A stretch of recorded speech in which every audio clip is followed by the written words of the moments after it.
waffe Katikiiro minisita w'abavubuka nzize wano nga ndine munnanga amperekeddeko Ibrahim kansala Ibrahim sekandi nga mukwano gwange nnyo ate nga mukwano nnyo gwa Buganda ne BBS Telefina ne CBS.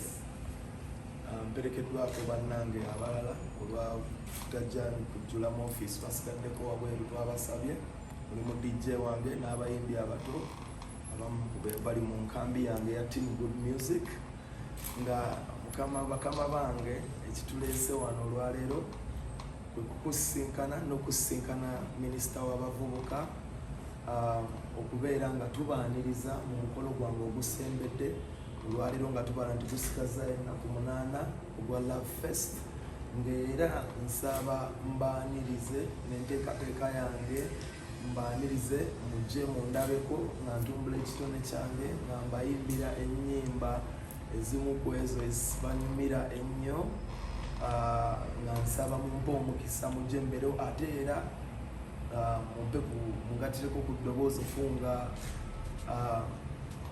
Buganda yonna n'emikwano gya Buganda n'obule n'ebweya bonna okuba nkumbirako bajje babe nga bandegatako okumpa obuwagizi taata wange ensonga lwaki tuli mu ofiisi yo tubadde tuzze ne kaadi ekwaniriza on'olusonyiwa nneneko ojja kwekuba naye ekifaananyi entono tujja kubangijja naye nga gwe gw'omulamu taata wange era lwe lutabaalo lwe tugendamu.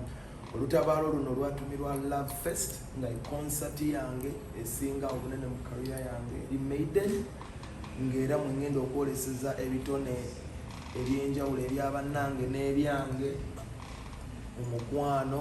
Concert ya mukwano ekigambo nga bw'okiwulira Love Fest tuyita abantu mu mukwano mujje mukwano mungi tubayise mukwano mungi ate mujje n'omukwano mungi bakama bange ensonga yeeyo. Nsooka nkwebaze okwaniriza omwana wa Ssaabasajja Kabaka ono Pallaso mukama wange onojjukira bulungi atukuza amazaani walabye kitatera kulabika nanyinimu yennyini amwatula erinnya namugaa jangu osanyuse Omuganda. Olwekyo bwajja mu lutabaalo olufaanagana bwe luti muzzukulu wa Nambi ono abamu tumugoberedde okumala ebbanga bwetulaba nga nannyini nsi yennyini aga nti ennyimba ze zimpoomera ate ffe. N'olwekyo tukwaniriza ekitebe ekikulu eky'Obwakabaka neebaza nnyo Katikiiro lwafuna otuguddeko bugwi naye bwe nvunaanyizibwa bwaffe Kabaka bwe Mengo bwe yatutuma.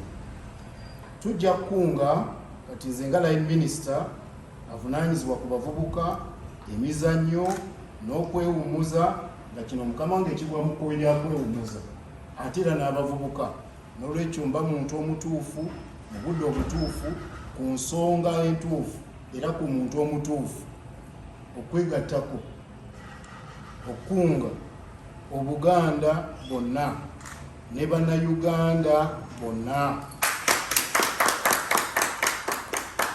Kitukakatako okunyweza n'okuwagira abaffe kubanga yewaffe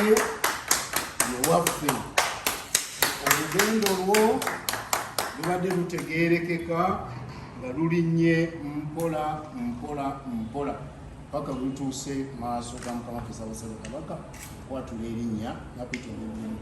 N'olwekyo tukunga abantu bonna lunaku olungi ennaku z'omwezi 9 June mu bungi mwimize buli kintu kyonna. Tulina okuwagira okwongera okulaba nti bannaffe bakuza ebitone kubanga bano kyakulabirako abaana abato abava wansi. Mukama wange seegombye kukirako awo njagala okwebaza ennyo kubanga mbadde ambuki kukkiriza olutabaalo luno tugende maaso n'obwombeefu okusaba olegereko eri bannamawulire bano eddoboozi eryo bajja ddowulira. Ekitiibwa Henry Ssekabembe avunaanyizibwa ku bavubuka emizannyo wamu n'okwewummuzaamu omuwulidde eddoboozi lye mukulu Mayanja Pius likola essente Pallaso wamu n'abakuwerekeddeko ettiimu ennene ennyo ate nga siraba mwalina nvi abavubuka bannange nenna mbaaniriza olwakabanga byonna mu mbuga eno ey'obwakabaka.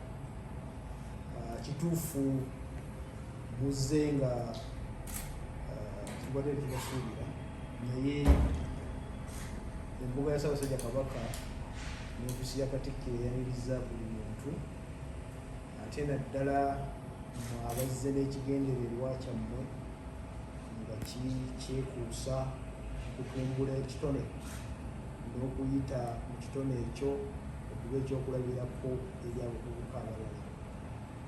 Oweekitiibwa ayogedde ku beene tusiima, nange naliwo era ndowooza tuwaddeyo kunaabanga ndaba zikyalirira okufaako obufi naye akafeesi kakyaliko omuzigo gwakuba Ssaabasajja Kabaka yakunulako n'akusiima omuyimbi. Olutegeezezza ku kivulu ekigenda kyoyise Love Fest ekyabaagalana nga 9 mu mwezi guno ojja kuba lwakutaano ndowooza. Nange njagatta ddoboozi lyange era nga ku lwa Katikiiro okukunga abantu ffenna tuggweyo mu Buganda ne bweru wa Buganda tuwagire enteekateeka eno. Abantu bonna omunaawagira enteekateeka za Pallaso tujja kuba tugasa ettafaali ddene nnyo okuzimba abavubuka.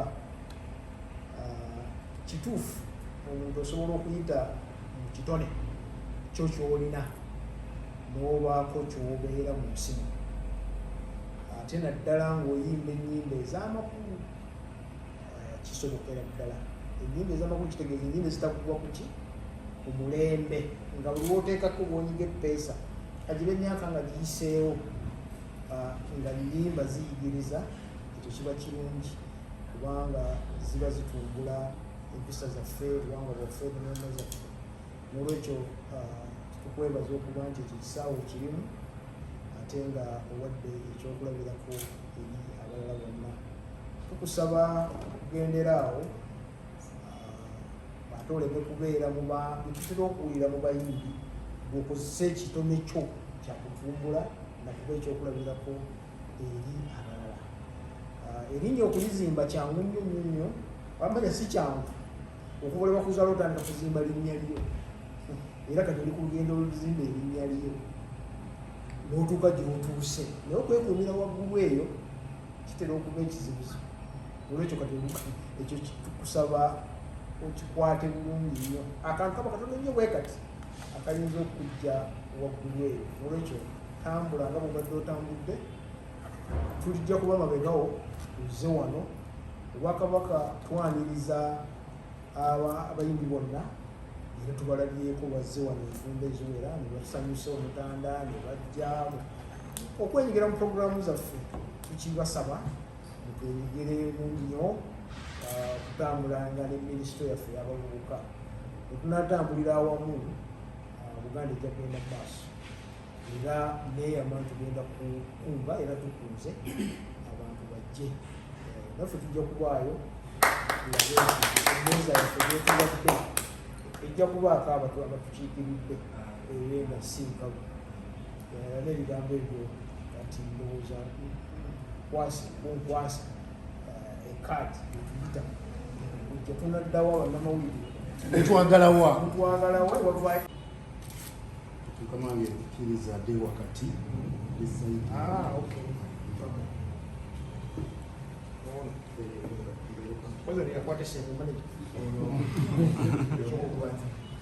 abakulembeze b'omu kitundu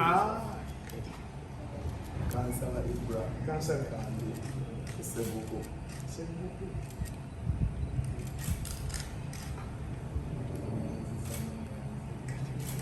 Kale tukwagaliza omutabaalo bulungi olujjudde obuwanguzi. Tweyanziza nnyo.